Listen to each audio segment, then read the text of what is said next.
En janvier 2015, la France a été secouée par des attentats terroristes. Mais au-delà des victimes, c'est une véritable onde de choc qui a traversé le pays. Une onde de choc qui a changé les lois, fracturé la société et même qui a remis en question l'identité du pays. On va voir ensemble comment tout ça s'est passé. Alors, pour bien comprendre l'ampleur de ce choc, il faut d'abord qu'on revienne sur ces 3 jours de janvier. 3 jours qui ont vraiment plongé la France dans l'effroi. Tout s'est joué en seulement 3 jours. C'est un véritable engrenage de terreur.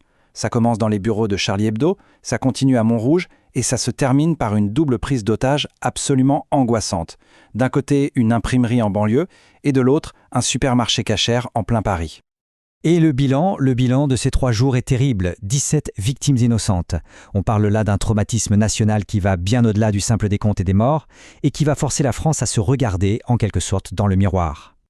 Tout de suite après, ces attaques ont plongé le pays dans un débat national immense qui a révélé une sorte de faille, une faille profonde entre deux de ses valeurs les plus fondamentales. Et la question qui s'est alors posée à tout le monde, c'était ça. Comment est-ce qu'on peut se défendre contre le terrorisme tout en respectant les droits fondamentaux? C'est un vrai dilemme, à la fois constitutionnel et moral. Comment se défendre, au fond, sans se renier soi-même?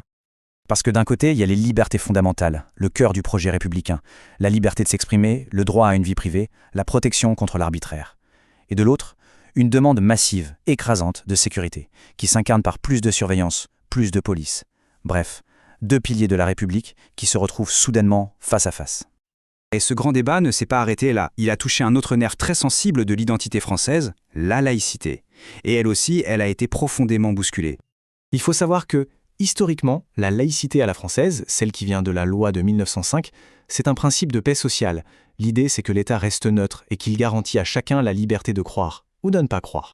Mais dans le climat d'après les attentats, on a vu apparaître ce que certains appellent une nouvelle laïcité. Une laïcité qui serait moins un arbitre et plus une arme de combat. Elle a servi à justifier un contrôle de l'État beaucoup plus strict au nom de la sécurité. On est assez loin là de l'esprit libéral de 1905. Ce changement idéologique, il s'est évidemment traduit dans la loi. L'État s'est doté de nouveaux pouvoirs pour combattre le terrorisme, et ça s'est fait très vite. En fait, la France a bâti un véritable arsenal juridique. De la surveillance de masse des communications à la pénalisation de la simple intention de commettre un acte. Et puis il y a eu la création du délit d'apologie du terrorisme. Ce n'étaient plus seulement les actes qui étaient visés, mais aussi les pensées et les paroles. Et l'application de ces nouvelles lois a été immédiate et massive. Pour qu'on se fasse une idée, près de 300 procédures pour apologie du terrorisme ont été lancées en à peine 1 mois après les attentats. C'est un chiffre qui montre bien la fermeté de la réponse de l'État. D'accord.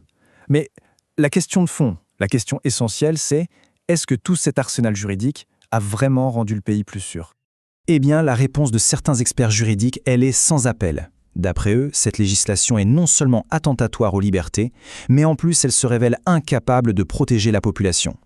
C'est un constat terrible en fait.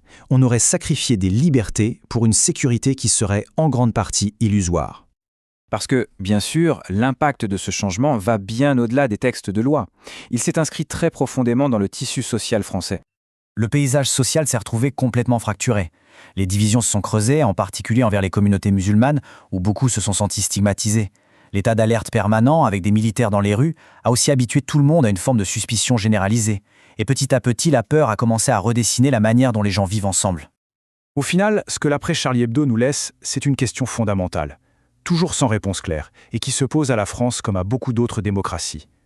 Quand une nation est menacée, quel est le véritable coût de la sécurité? Et jusqu'où est-on prêt à le payer?